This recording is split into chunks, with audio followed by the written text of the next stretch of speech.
छत्तीसगढ़ में धान खरीदी केंद्रों में धान की खरीदी किसानों के द्वारा की जा रही है।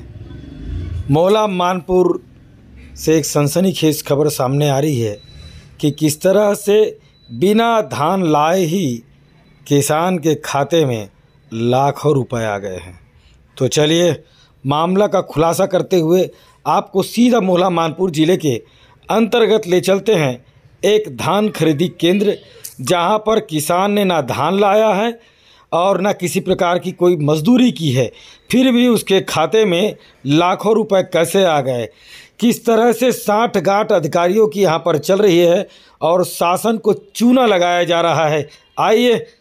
आदिम जाति सेवा सहकारी समिति मर्यादित गोटा टोला पंजीयन क्रमांक 5 का है, जहां पर धान उपार्जन केंद्र दिनांक 11/12 रोशन साहू पिता धन्नू साहू के द्वारा किस तरह से वहां पर धान 120 कुंटल धान फर्जी कर धान विक्रय किया गया है।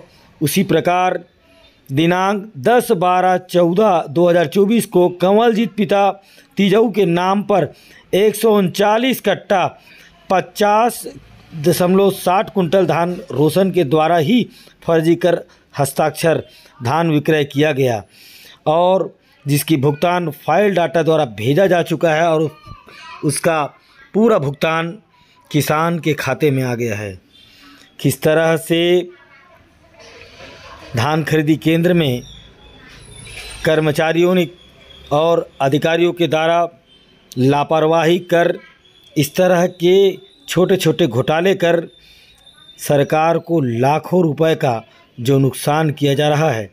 आइए सीधा हम आपको गोटा टोला ले चलते हैं, जहां पर आपको स्पष्ट दिखाई दे रहा होगा कि टोकन कटने के बाद बिना धान लाए किस तरह से इस गोटा टोला में धान की राशि वहां पर लाई गई और जहां पर जो धान लाने वाला किसान था उसने अपने बयान में लिखा भी कि मैं टोकन कटाया था और बारदाने के लिए आया हुआ था। बारदाने के बाद मैंने जो पर्ची लिखा, पर्ची के बाद सीधा खाते मेरे हस्ताक्षरित किया गया है।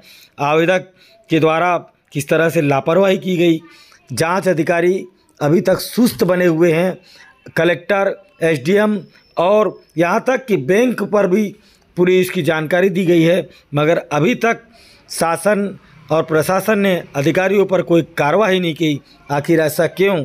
शासन और प्रशासन की एक बड़ी लापरवाही के कारण शासन का लाखों रुपए किस तरह से नुकसान हो रहा है। आइए लाल टोपी राजू सोनी राजनांदगांव के साथ देखते हैं पूरा खुलासा।